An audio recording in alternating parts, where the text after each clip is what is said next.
आकाशवाणी लखनऊ से प्रादेशिक समाचार।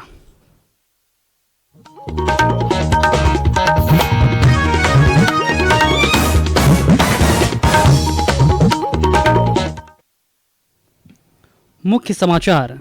केंद्र ने राज्यों को वित्तीय और आर्थिक विकास में सहायता के लिए 1,39,000 करोड़ रुपए से अधिक की कर राशि की जारी। उत्तर प्रदेश को सर्वाधिक 25,000 करोड़ रुपए से अधिक मिले। तीसरी बार प्रधानमंत्री पद की शपथ लेने के बाद नरेंद्र मोदी 18 जून को पहली बार आएंगे अपने संसदीय क्षेत्र वाराणसी। किसान सम्मेलन को करेंगे संबोधित। मुख्यमंत्री योगी आदित्यनाथ की अध्यक्षता में आज हुई मंत्रिपरिषद की बैठक में तबादला नीति समेत 41 प्रस्तावों को किया गया पारित। और यूजीसी ने उच्च शिक्षण संस्थानों को अगले शैक्षणिक वर्ष से साल में छात्रों को 2 बार प्रवेश देने की अनुमति देने का लिया नीतिगत निर्णय। नमस्कार, प्रदेश के समाचारों के साथ मैं शैलेंद्र शर्मा।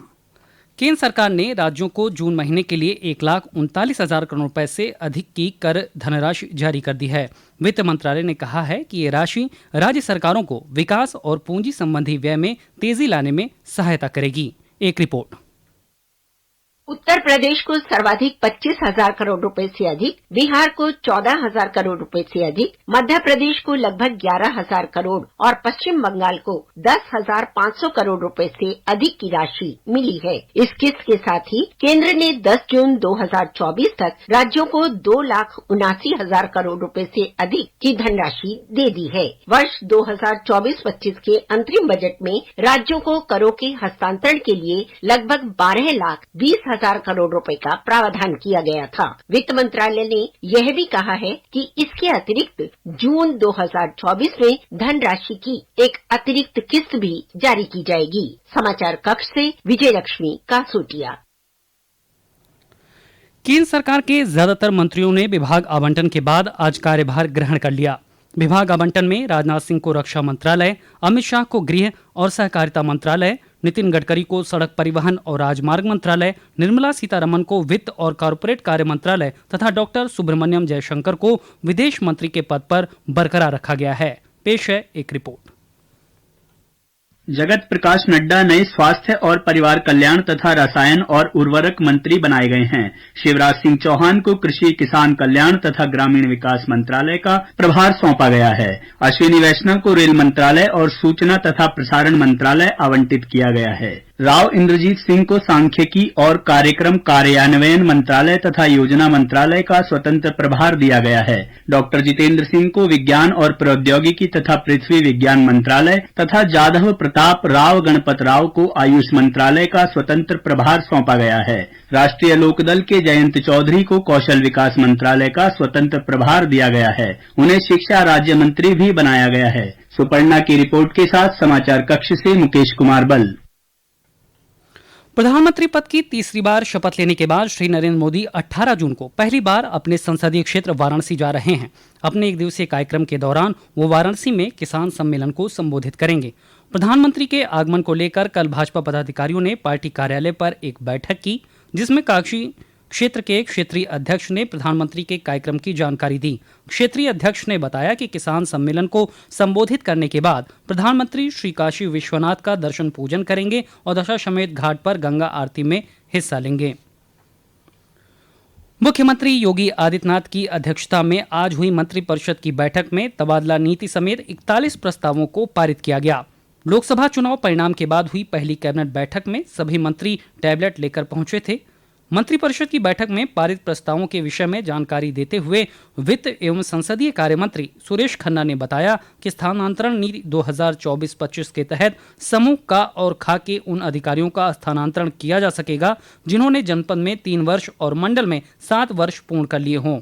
वहीं समूह गा और खा में सबसे पुराने अधिकारियों का स्थानांतरण किया जाएगा। समूह का और खा के अधिकारियों के स्थानांतरण के लिए अधिकतम 20%, वहीं समूह गा और घा के लिए अधिकतम 10% की सीमा रखी गई है। इस स्थानांतरण नीति के तहत सभी स्थानांतरण आगामी 30 जून तक किए जाने हैं। बैठक में बुंदेलखंड के झांसी, महोबा, बांदा, हमीरपुर और मिर्जापुर, सोनभद्र जनपदों में चल रही विभिन्न परियोजनाओं को पूर्ण कराने पर मुहर लगी है। सरकार ने प्रदेश के 5 विश्वविद्यालयों के नामों में भी मामूली संशोधन किया है। श्री खन्ना ने बताया कि आज इन प्रस्तावों पर मुहर लगाई गई उनमें औद्योगिक विकास, आईटी, नगर विकास, गृह विभाग, पीडब्ल्यूडी, कृषि और चिकित्सा विभाग के प्रस्ताव शामिल हैं। इसके अलावा डिफेंस कॉरिडोर नीति का प्रस्ताव, औद्योगिक निवेश और रोजगार प्रोत्साहन नीतियों में बदलाव का प्रस्ताव आज की बैठक में पास किया गया। वित्त एवं संसदीय कार्य मंत्री ने बताया कि जिन प्रस्तावों पर आज मुहर लगी है उनमें नोएडा का 500 बेड वाला अस्पताल, आईआईटी कानपुर 500 बेड वाला एमएमटी 750 करोड़ की लागत से तैयार किया जाएगा।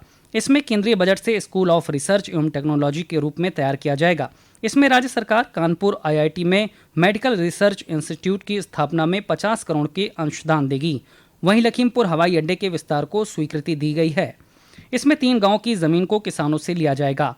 प्रदेश सरकार के कर्मचारियों को रिटायरमेंट 30 जून और 31 दिसंबर को हुए हैं, जिनका 1 जुलाई को ग्रेजुटी लागू है, उसे लाभ दिया जाएगा। ये समाचार आप आकाशवाणी लखनऊ से सुन रहे हैं। ताज़ा समाचार जानने के लिए आप हमारी वेबसाइट newsonair.gov.in पर लॉगिन कर सकते हैं। इसके साथ ही आप प्रादेशिक समाचारों का ये बुलेटिन हमारे YouTube channel news on AIR Lucknow पर भी सुन सकते हैं। प्रादेशिक समाचारों के इस बुलेटिन में आपका फिर से स्वागत है। सर्वोच्च न्यायालय ने आज राष्ट्रीय पात्रता सह प्रवेश परीक्षा नीट स्नातक 2024 के बाद मेडिकल कार्यक्रमों में प्रवेश काउंसलिंग प्रक्रिया पर रोक लगाने से इनकार कर दिया। अदालत ने 5 मई को आयोजित नीट परीक्षा रद्द करने की मांग वाली याचिका पर राष्ट्रीय परीक्षा एजेंसी NTA और अन्य से जवाब मांगा है। इस मामले को एक अन्य लंबित याचिका के साथ जोड़कर अब 8 जुलाई को सुनवाई होगी। विश्वविद्यालय अनुदान आयोग UGC ने उच्च शिक्षण संस्थानों को अगले शैक्षणिक वर्ष से साल में छात्रों को 2 बार प्रवेश देने की अनुमति देने का नीतिगत निर्णय लिया है। वर्तमान में UGC एक वर्ष में एक शैक्षणिक सत्र में प्रवेश की अनुमति देता है।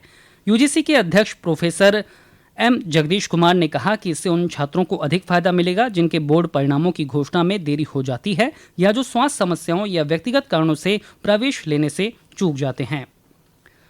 समाजवादी पार्टी के अध्यक्ष अखिलेश यादव मैनपुरी की करहल विधानसभा सीट से इस्तीफा देंगे। वो कन्नौज से सांसद के रूप में अपनी जिम्मेदारियों पर ध्यान केंद्रित करेंगे, जहां से वो हाल ही में निर्वाचित हुए हैं।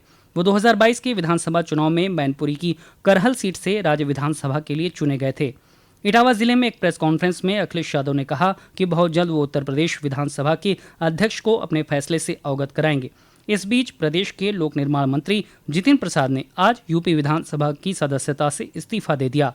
वो विधान परिषद के सदस्य थे। 2 दिन पहले ही उन्होंने नरेंद्र मोदी सरकार में मंत्री पद की शपथ ली थी। कांग्रेस नेता व सांसद राहुल गांधी और कांग्रेस महासचिव प्रियंका गांधी ने आज रायबरेली पहुंचकर आभार सभा को संबोधित किया।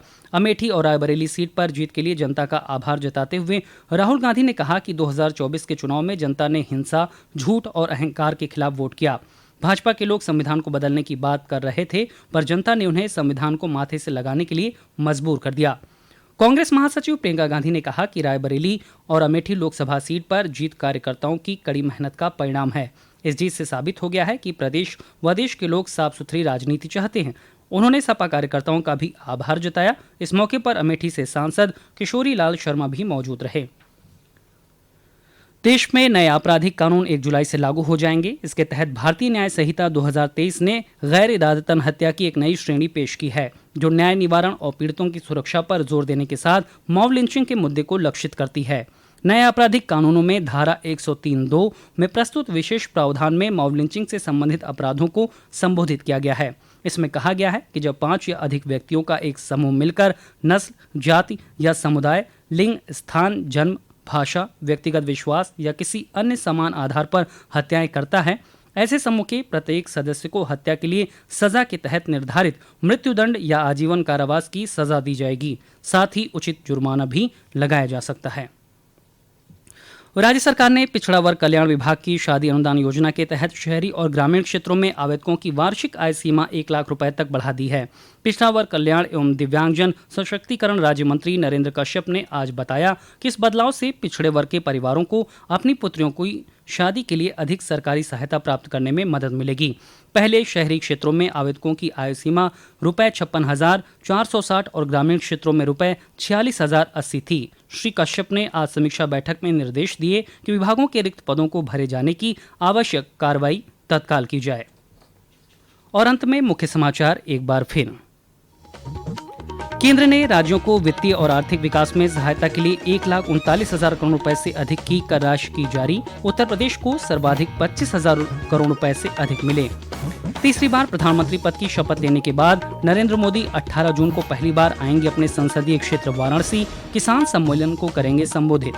मुख्यमंत्री योगी आदित्यनाथ की अध्यक्षता में आज हुई मंत्रिपरिषद की बैठक में तबादला नीति समेत 41 प्रस्तावों को किया गया पारित। और यूजीसी ने उच्च शिक्षण संस्थानों को अगले शैक्षणिक वर्ष में साल में छात्रों को 2 बार प्रवेश देने की अनुमति देने का लिया नीतिगत फैसला। प्रादेशिक समाचार के इस बुलेटिन में फिलहाल इतना ही। नमस्कार।